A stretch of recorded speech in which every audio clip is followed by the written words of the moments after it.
이틀 동안 호남을 돌며 연임설에 불을 지피던 정청래 대표가 오늘 국회로 돌아왔습니다. 장동혁 대표는 여전히 입원 중인데 내용은 숨고르기에 들어갔지만 당내 상황이 나아질 기미는 보이지 않습니다. 이번 주 국회에선 선거관리위원회 국정조사도 본격화하는데요. 국회 취재기자 연결해서 자세히 알아보겠습니다. 강민경 기자, 먼저 민주당은 오늘 6.3 지방선거 단체장 당선자 워크숍을 진행한다고요?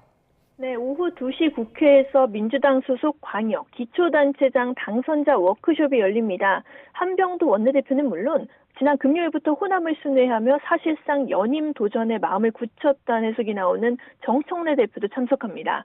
정 대표는 지난 19일 이재명 대통령이 당권 싸움 과열을 우려하는 메시지를 낸 뒤 호남 일정에만 집중하며 관련 입장 표명을 자제해왔습니다. 오늘 또 한 번 민주당 정신을 앞세워 선명성을 강화하자 메시지를 내며 포용을 강조한 이재명 대통령과의 미묘한 기류를 유지할지 관심이 집중됩니다. 내홍이 시달리던 국민의힘은 장동혁 대표의 입원을 기점으로 잠시 숨고르기에 들어간 분위기입니다.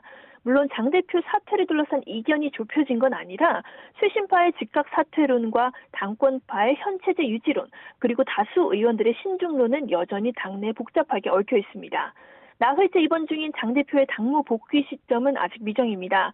장 대표는 퇴원해 당무에 복귀하는 대로 정책위의장과 대변인당 등 당직 개편을 검토하고 있는 걸로 알려졌는데 분위기 쇄신 차원이라지만 사실상 사퇴 압박에 선을 긋고 당권 굳히기에 들어갔다는 해석이 나옵니다. 네, 그리고 투표용지 부족 사태를 조사하기 위한 국회 선관위 국정조사는 이번 주부터 시작이 되는 거죠? 네, 투표용지 부족 사태 원인을 규명하고 선관위 개혁안까지 논의하기 위한 국회 국정조사 특위가 오는 23일 중앙선거관리위의 기관 보고를 받으며 본격적인 활동에 돌입합니다. 사안의 급박성을 고려해 주요 증인과 참고인 채택도 동시에 진행합니다. 이후에는 행안부와 경찰청 소속 증인과 참고인에 대한 2차 기관 보고, 그리고 개표소 현장 검증 등의 일정이 예정돼 있습니다. 여야 모두 선관위의 총체적 무능을 철저히 조사해야 한다는 데 이견이 없습니다. 하지만 선관위에 집중하려는 민주당과 달리 국민의힘은 선거주무부처 행정안전부, 나아가 이재명 정부를 향한 공세를 벼르는 상황입니다. 증인과 참고인 채택과 현장 조사 등을 둘러싼 신경전이 예상되는 이유입니다. 이 밖에 법률 개정과 개헌 등 이어질 제도 개혁을 둘러싸고도 삿바 싸움이 예상됩니다.